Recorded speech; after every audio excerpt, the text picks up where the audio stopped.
Here in Florida, we pride ourselves on our long days of warm sunshine, but that lifestyle we enjoy is far more dependent on another of nature's gifts: water. The water around us provides a rich bounty of food for our tables and nourishes the flowers and the foliage that make Florida a year-round tropical garden. Our Florida waters gather in thousands of lakes or flow downstream in hundreds of creeks and canals to empty into the Gulf, and how our lakes and rivers are continuously replenished. Showers and sudden thunderstorms provide the water. Then it's purified and processed as it soaks through the ground to the underground aquifer. The rest of the stormwater runoff flows downstream towards Charlotte Harbor. For countless centuries, the exquisite balance of Florida's nature maintained the endless cycle of water. Rain-filled, limitless wetlands nourished plants and animals, and the cycle continued. Evaporation by the sun lifted it again, to fall once more as rain, and so it goes. Then, as millions of people moved to Florida, nature's fragile balance began to tip. Wetlands were drained and filled to become housing developments. The natural landscape that was once Charlotte County began to disappear, replaced by streets, buildings, parking lots for our new residents. With no place to run, nowhere to soak in, stormwater becomes floodwaters, filling streets and homes. As a result, the county began to develop stormwater management plans.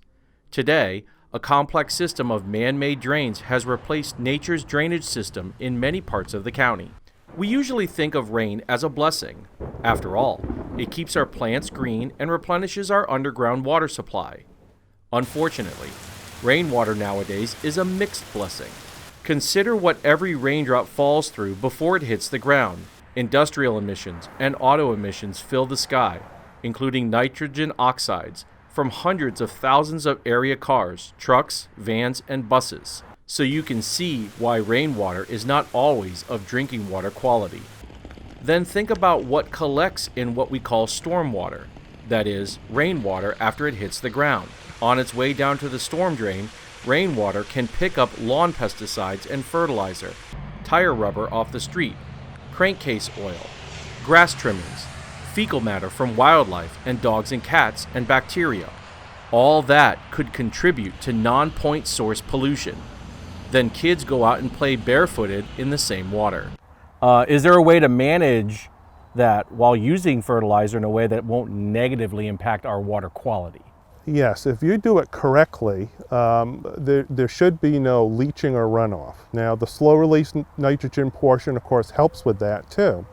But you don't want to overdo it. And I see sometimes people, I think that 1 ounce is good, 2 ounces is better, and that's not the case. Not only will you waste the product, but then nitrogen, which can leach very quickly through soil, especially our sandy soil, can become a source of what they call non-point source pollution. Phosphorus, though, on the other side, can go through stormwater and end up, of course, into the larger bodies of water. Both of these can end up in stormwater, but if you do it properly, and we can teach people too how to do this, there should be no impact to the water quality. The Clean Water Act passed in 1972, and the Environmental Protection Agency established the National Pollution Discharge Elimination Program in 1990. As a requirement of this act, Charlotte County has obtained a National Pollution Discharge Elimination System permit, which ensures that the county is taking steps to reduce pollution discharge into our stormwater system. Charlotte County has developed a master stormwater plan that both reduces flooding in our community while laying the foundation to enhance the quality of stormwater runoff. This plan looks at today's problems and our future growth to protect Charlotte Harbor and Lemon Bay, our outstanding Florida waters. The quality and value of Charlotte Harbor has been recognized by the federal government with the incorporation of Charlotte Harbor into the National Estuary Program. Our own master water plans are intended to keep Charlotte County and Charlotte Harbor pure Florida. Stormwater ponds collect runoff and reduce pollutant levels before the water continues to our canals and streams. In neighborhoods today, grassy swales are more commonly used than concrete storm pipes. The swales and vegetated channels are more effective for filtering pollutants from stormwater runoff before it reaches our harbor. It slows down the flow, giving the water time to percolate into the soil, and the vegetation helps to absorb some of the excess nutrients that are in the water. Wet ponds and dry ponds are also used to provide flood protection and treat stormwater before it's discharged downstream to the harbor and the Gulf. It is important not to swim in or eat fish from these ponds, as they can contain a concentrated level of pollutants. Stormwater ponds have been designed and built to just the right size and planted with just the right vegetation to do the best job. If you have questions about proper pond maintenance, contact your local water management district office. Remember, the stormwater treatment pond near you is a carefully engineered facility, one you can enjoy as part of your neighborhood landscaping, and one which benefits you, your neighbors, and the quality of water all of us use. We have a variety of different stormwater systems similar to this pond. We have our swales. Obviously, our swales are our first line of defense, but we also have unique things that we can use. We're working currently with a company to put in what they call floating treatment wetlands, and this is essentially creating a stormwater pond in anywhere. As responsible citizens, we need to be aware of pollutants we are putting into our canals and water bodies so that the beach closures in Charlotte County become a thing of the past. The most important thing is to know the rules of how to dispose of waste. The recycling can only take the items that are listed. Do not be a creative recycler and just throw whatever in there. We find a lot of things like TVs or wires, things that can't be disposed of in recycling. The other thing is our household hazardous waste. That's super important that you don't put it into your garbage can or your recycle can. Those both need to go to the transfer facilities. We have two. One is on Environmental Way and the other is on Kenilworth. If you're like most people, you probably don't live next to a wet or dry pond, but many homes have swales in the front yard. So what else can you do to help reduce stormwater pollution and its effects? Here's one thing. Dechlorinated pool water should be dispersed at various locations around the property, not into the stormwater or canal system.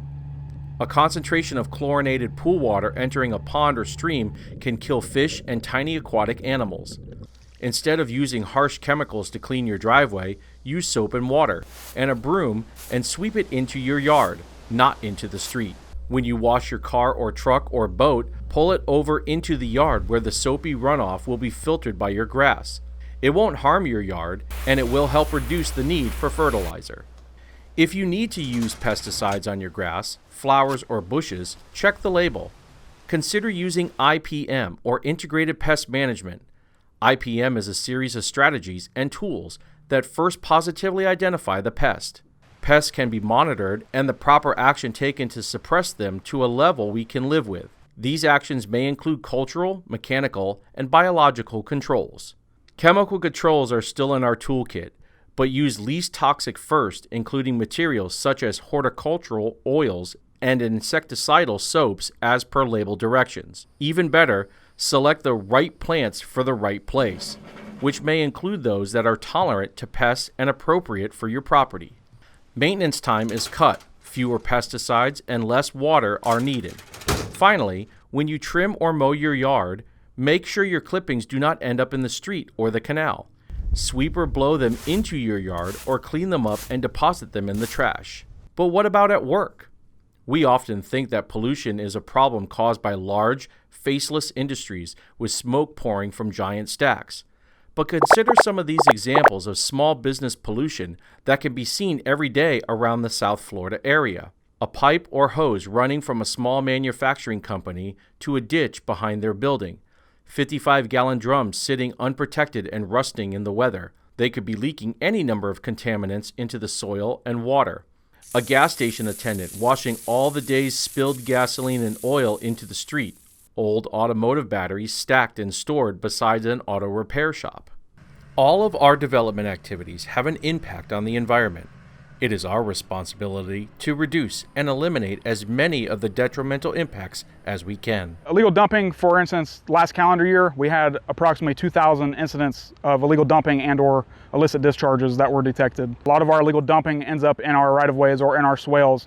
Whenever these swales collect rainwater, these contaminants could lead to our waterways and contaminate our water. It's not hard to figure out if this stuff gets in our water, the damage that they can do. Residents can also contact the illegal dumping hotline. Once upon a time, nature's elements maintain a perfect balance. There were pollutants, of course, but the earth and its life and the waters that sustain that life were able to absorb and process pollutants. Today, the infrastructure which supports millions of people has almost destroyed that vital ecological balance.